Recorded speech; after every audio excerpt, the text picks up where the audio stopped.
Essa noite eu quero compartilhar com a igreja, com os meus irmãos, aquilo que o Senhor tem ministrado em meu coração, que eu tenho aprendido do Senhor. E eu quero falar sobre fé. Muitas das vezes nós sabemos que o cristão tem que andar pela fé, viver, ter uma vida de fé. Mas o que mais nós vê e que eu tenho aprendido, que muitas das vezes o que eu tinha não era fé, era esperança. E eu vou mostrar para você qual é a diferença de fé e esperança. Porque na verdade, a fé é você ter certeza. A esperança só é um desejo. Nós temos um desejo que vai dar certo, um desejo de grandes coisas. Só que isso não nos move para frente. Isso, normalmente quem vive de esperança é frustrado. Porque nem sempre a esperança dá o bom resultado que você quer e acredita. E eu quero, através da palavra, fazer você entender e assimilar se o seu dia a dia você tem vivido em fé ou em esperança. Então vamos aprender essas chaves que Jesus quer que vivemos através da fé. Em Mateus 17, a partir do 14, diz assim, ó: E quando chegaram à multidão, aproximou-lhe um homem, e ele pondo-se de joelho diante de Jesus, disse: Senhor, tem misericórdia do meu filho. Ele é lunático e sofre muito, pois muitas vezes cai no fogo e muitas vezes cai na água. E nós trouxemos aos teus discípulos, e eles não puderam curá-lo. E Jesus respondendo disse: Ó geração incrédula e perversa, até quando eu estarei convosco, e até quando vós sofrerei? Trazei-o aqui. E repreendeu Jesus o demônio que saiu dele. E desde aquela hora o menino sarou. Então os discípulos aproximou-se de Jesus em particular e disse: Por que nós não podemos expulsá-lo? E Jesus disse: Por causa da vossa incredulidade. Porque em verdade eu vos digo que se tiverdes fé como um grão de mostarda, direi a este monte: passa daqui para acolá, e há de passar, e nada vos será impossível. Mas essa casta de demônios não se expulsa senão pela oração e pelo jejum. Esse versículo é conhecido, acredito, por pessoas até que não é evangélica, porque é um versículo que fala sobre fé, né? O pequeno grão de mostarda. Se você tiver fé bem pequenininha, nada será impossível para ti. Só que também esse versículo fala sobre a ira de Jesus contra a incredulidade. Ou você acha que naquele momento que Jesus disse: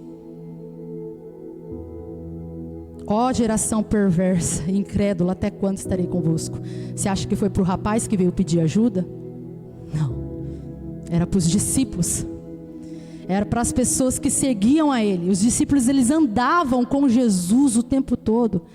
Eles viam aqueles milagres, eles sabiam do que Jesus era capaz.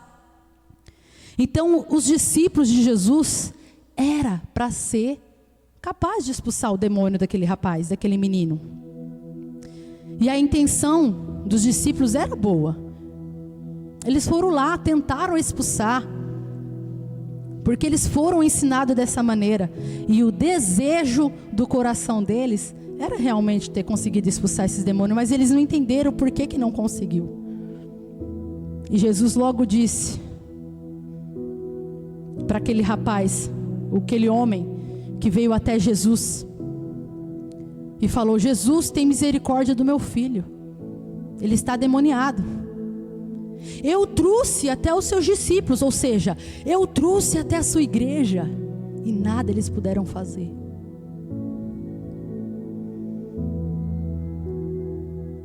nada eles puderam fazer.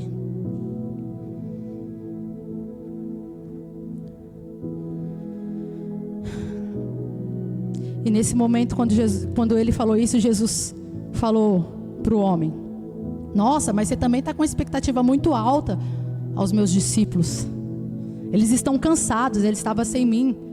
Não deveria procurar eles, você devia procurar a mim. Não foi isso que Jesus disse. Ele respondeu: ó geração incrédula e perversa, até quando estarei convosco e até quando vos sofrereis? Essa palavra foi para as pessoas que andavam com ele, que criam, que viam os milagres, que testemunhavam. Mas até então, por que não aconteceu nada? Era a vontade de Deus. E essa é a primeira lição que eu quero passar para a igreja, que eu aprendi. Que o mundo, ele tem todo o direito de chegar até a mim, de chegar até você, à busca de um milagre. É nós, irmãos, é cada um de nós, não somente os pastores ou os líderes. Nós somos discípulos de Jesus Cristo.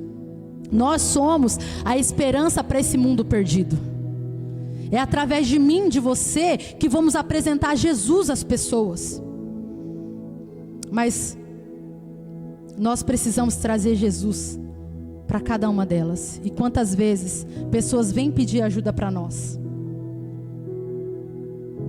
e a gente acaba ajudando ali, dando um apoio, seja qual for a busca, seja uma oração. Às vezes as pessoas te procuram para fazer uma oração, né?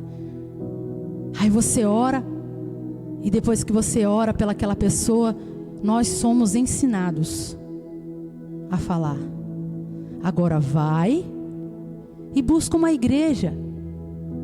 Você precisa conhecer Jesus.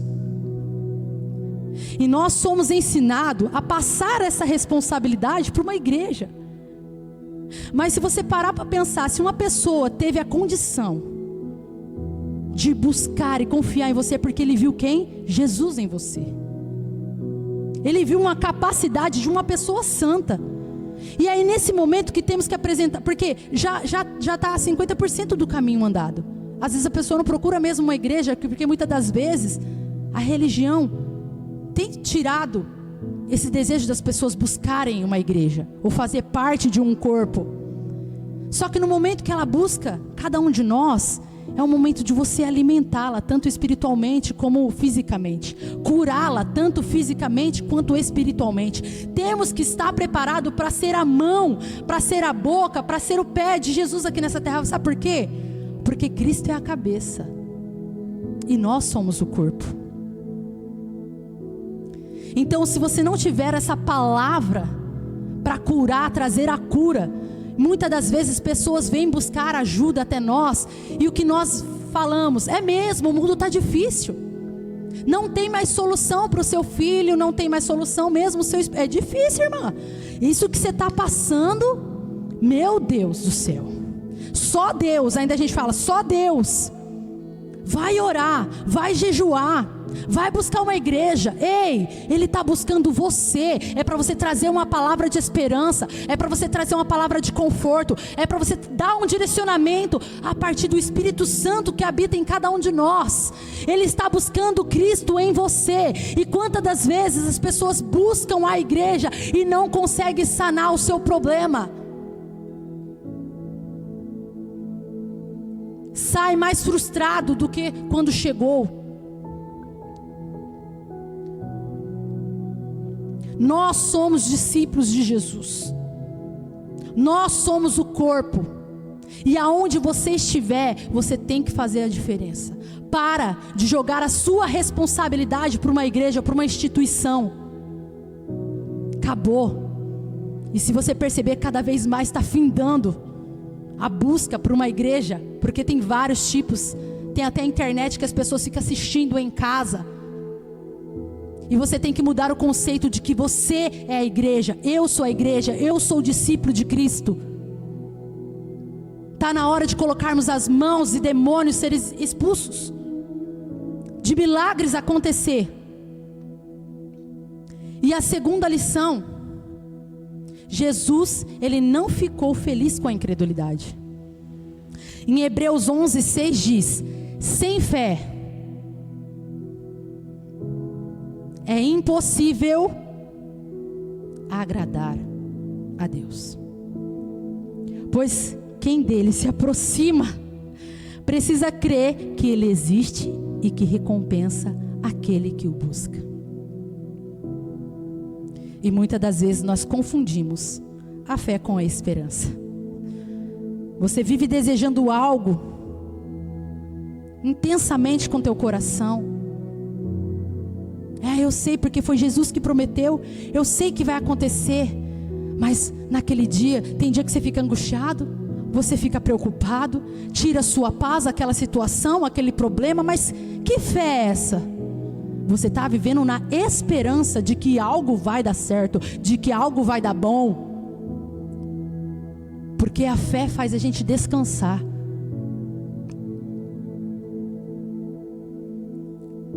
Então, como nós temos que prestar atenção como temos vivido, de esperança ou de fé? A falta de fé fere a Deus. A falta de fé é a mesma coisa de você desacreditar na obra consumada da cruz. Porque é através da cruz que podemos viver uma vida repleta de vitórias, conquista, uma vida saudável, abundante. Nenhum obstáculo seria capaz de permanecer em nossa frente.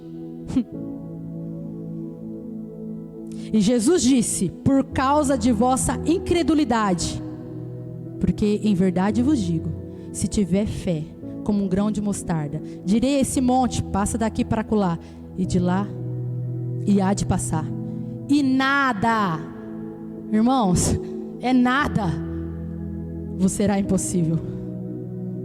Então, se nós aprendemos a viver uma vida de verdadeira fé, se aprender uma verdadeiramente crer, todas as limitações serão removidas da nossa vida.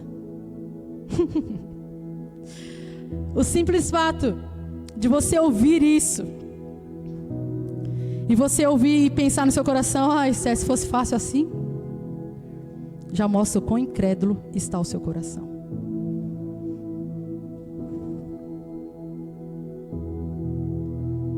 Tão incrédulo vive o nosso coração, porque vivemos, falamos de um Deus do impossível, e todo dia aquele probleminha de nada tira a sua paz. Você fica angustiado, às vezes não quer mais nem vir à igreja, nem orar, Deus não me escuta mais. Que fé é essa? Falamos que todas as coisas cooperam para o bem, mas muitas das vezes você fica indagando Deus: Deus, por quê? Por quê, Deus? Olha eu aqui, eu sou uma serva fiel, por quê? Que fé é essa? Isso fala muito forte no meu coração. E eu tenho buscado o Senhor, e eu sei que eu não vivo a fé verdadeira, mas eu tenho buscado isso, e Deus tem aberto os meus olhos, porque eu achei pessoas para me ensinarem sobre isso. Pastores que pregam a palavra do Senhor, toda hora eu fico atento àquilo que eu posso melhorar na minha vida. Entender que a vida que eu vivo tem muito mais. Muito mais que nem os nossos irmãos, que está escrito na Bíblia, que a sombra curava. E hoje a gente não vive nada disso. Ora, pula, tal, muitas das vezes estamos lá torcendo para o inimigo sair da vida de fulano e não sai. Por que, Senhor? Foi a vontade de Deus. Será? Deus está no controle de tudo, Esther. Será? Não vamos confundir as coisas. Quando você deseja algo e não acontece, você fala que foi porque Deus não quis, mas ou foi sua fé que realmente não está de acordo com a palavra? E a terceira lição, vivendo uma vida de fé. Imagine você, imagina agora, imagina uma vida imparável, rindo dos obstáculos que aparecem em sua vida, E sempre com a vontade ardente do coração, falando: qual é a coisa mais impossível que vai aparecer? Qual é a próxima coisa impossível que vai aparecer na minha vida? Só para você ter o prazer de romper. Imagine essa vida. Imagine uma vida onde tudo aquilo que você quer acontece.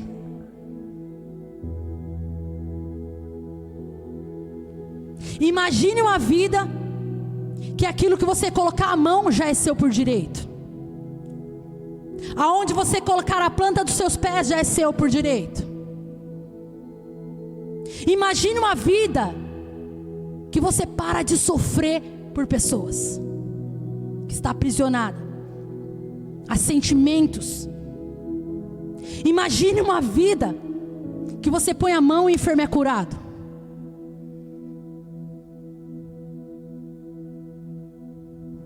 Imaginou? Como você se sente? Ah, Esther, ilusão. Ah, isso aí é para pastores fervorosos, Esther. Isso não é para mim não, eu sou tão falha, tão pecadora. Ah, isso é um conto de fadas. Ou você pode estar pensando: meu, seria incrível andar desse jeito na presença de Deus, se divertindo, tendo uma vida divertida com o Senhor. Cada sentimento desse está denunciando o seu coração, o que realmente ele crê. O que você faria com tanto poder? Porque foi nos dado. Ah, não, Esther, foi não? Foi. Jesus falou que nós faríamos coisas maiores que Ele. O que nós estamos fazendo? Não tem alguma coisa errada? Tem algo que não está encaixando, não. Tem algo que não está encaixando, que não está batendo com o que Jesus falou ou com a vida que eu estou vivendo. É isso que nós temos que prestar todo dia atenção. Não está batendo. Se você imagina vivendo: ah, Esther, o que eu farei com tanto poder? Uma vida de riqueza, conquistando os meus sonhos mais ousados. Ou curando, Esther, curando e libertando cativos e oprimidos. Porque a sua única limitação é a incredulidade. É o que te faz parar. É o que te faz voltar para trás. É o que te faz estagnar. É a incredulidade. A quarta lição é a importância do jejum e a oração. Jesus deixa bem claro que os demônios não saíram, que foi por causa da incredulidade, e não foi por falta de oração e jejum. Mas ele declara que aquela casta de demônios não seria expulsa, senão pela oração e pelo jejum. Então, peraí, Esther, então não estou entendendo. Não estou entendendo. Eu passei uma boa parte da minha vida achando que o que me ia dar mais autoridade sobre os demônios seria jejum e oração. Quanto mais eu jejuar, mais orar, mais poder eu tinha. Inclusive, quando eu orava e jejuava, eu já ficava me achando. Só que é um engano achar que a sua autoridade vai aumentar através de uma oração e de um jejum. Porque uma pessoa com 100 anos de crente, cristão, crendo em Cristo, e outro que acabou de crer em Jesus hoje e agora, tem a mesma autoridade. A mesma. A pessoa nem orou e nem jejuou ainda, mas ela acabou de crer em Jesus. Ela tem a mesma autoridade que um pastor, mesma autoridade que um servo de Deus que tem anos de experiência com o Senhor Jesus. Porque nós temos autoridade em função daquilo que nós somos em Cristo. E nós estamos em Cristo no momento que os aceitamos, que cremos nele. Dá para entender? Então Jesus, ele não fala sobre jejum e oração que dá mais autoridade sobre demônios. Eu ouço crente demais, muitos crentes falando: eu vou entrar nessa guerra não, porque senão Satanás vai se levantar contra a minha família. Oh meu Deus. Vive temendo Satanás. Vive temendo as artimanhas do inimigo. o inimigo levantou contra a minha família porque eu fiz isso, aquilo, aquilo, outro. O inimigo está furioso. Que deixe ele furioso. Em quem você tem crido? Estão entendendo? Eu tinha medo. Quando eu ia enfrentar uma luta espiritual, eu mais orava pela minha vida e pela minha família do que pelo problema que eu ia tentar ajudar a irmã lá. Porque eu tinha medo que Satanás vinha contra a minha família. Que fé é essa? Que crença é essa? Você tem medo de Satanás? Você tem medo do que ele pode fazer com a sua vida ou com a sua família? Então que Deus é esse que você tem servido? Os discípulos, eles perguntaram: por que nós não podemos fazer? E Jesus disse: por causa da vossa incredulidade. E depois Jesus ensina sobre a fé. Se você tiver uma fé do tamanho de um grão de mostarda, tudo será resolvido. Mas jejum e oração faz grande parte disso tudo. Porque os demônios, meus irmãos, não temem se você jejuou ou se você orou. Ele não teme se você ficou 10 dias sem comer, 5 dias sem comer. Ele está lá sem comer, está em jejum e oração. É o poder descendo na vida dele. Não é disso que o inimigo tem medo.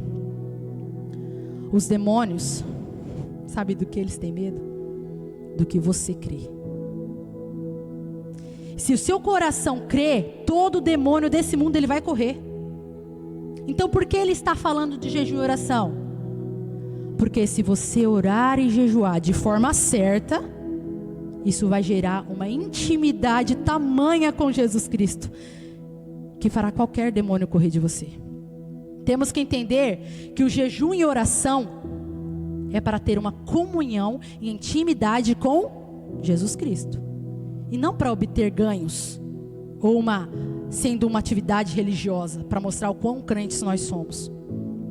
Uma vez que a fé não é uma técnica, e sim um relacionamento, e jejum e oração tem a ver com intimidade, então jejum e oração anula a incredulidade. Faz todo sentido? A intimidade que você tem com o Senhor através de um jejum e uma oração, fazendo da maneira certa, não é para ganhar as coisas, não é fazer jejum para o inimigo sair da sua frente, barreiras cair. É para você ter intimidade com Jesus Cristo. Oração e jejum não é uma moeda de troca. É para você fazer o seu coração incrédulo crer quem você é nele. O poder que você tem através das suas palavras, o poder que você tem através das suas mãos, dos seus pés. E que o inimigo foge quando ele sabe naquilo que você acredita. Porque quando você acredita que ele vai vir destruir sua casa, é um prato cheio. Sua crença está nele, a sua fé está nele. E depois nós ficamos se fazendo de coitadinho. Senhor, estava fazendo a sua obra, poxa. Meu Deus, eu estava fazendo a sua obra e você deixou Satanás fazer isso com a minha casa. Deixou Satanás me atingir.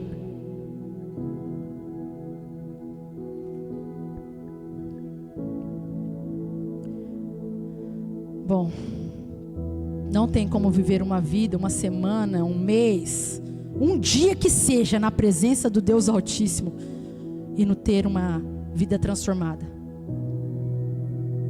E ter uma vida ainda com incredulidade. Não tem como. Isso não combina. Uma vida de intimidade, ele vai lidar com a incredulidade do nosso coração. Incredulidade significa que é um estado, uma atitude, uma tendência de quem não se deixa facilmente convencer. Facilmente é o que significa a palavra incredulidade. É uma falta de fé. É um estado emocional. Olha as emoções aí. É como está seu coração. Você fala, eu creio em Jesus, e o seu coração lá está tremendo de medo, temeroso, ansioso. Ai, será que vai dar? Será que não vai? Tendência de quem não se deixa facilmente se convencer. Os discípulos fizeram o que cabiam a eles, como ato religioso, ou aquilo que ele aprendeu, aquilo que eles via Jesus fazendo. Ele foi lá, eles foram com uma boa intenção. Só que eles não entenderam que tinha uma outra parte. a intimidade. Andar com Jesus, que nós vemos a igreja, ouvimos louvor, cantamos, não significa intimidade com Ele. Intimidade é um secreto, é um particular, é você e Ele, eu e Ele. Então, o desejo do meu coração, a fé, o que eu creio, é numa igreja que vai viver a verdadeira fé, uma vida de verdadeiramente fé em Cristo Jesus. Que pessoas vão vir atrás de nós para buscar milagres, e através disso nós vamos apresentar Jesus, através das suas atitudes, das suas falas, do seu posicionamento. É nós que vamos refletir isso a este mundo que está perdido. Não é você falar que nem eles estão falando, realmente está tudo perdido, já era, Jesus volta logo. E Jesus falando, filha, faz logo a obra aí para eu poder voltar, ajuda eu aí. Então, desejo sem fé significa esperança. E que o Espírito Santo possa falar melhor nos vossos corações. E que Deus abençoe a vida de cada um que está aqui, aqueles que estão em casa. E é isso. Vamos orar? Glória a Deus. Altíssimo Deus, eterno Pai, nós te agradecemos, Senhor, por essa palavra que arde em nosso coração e que venha germinar, trazer frutos, que venhamos entender e querer viver uma vida de fé, uma vida de crença, uma vida entrega totalmente aos seus pés, que possamos buscar essa intimidade de uma tal maneira que nada nem ninguém vai tirar a nossa paz, vai tirar a nossa alegria de viver. Nada e ninguém tem esse poder, porque quando cremos no Senhor, o Senhor é a nossa paz, o Senhor é a nossa alegria, o Senhor é a nossa fonte de vida.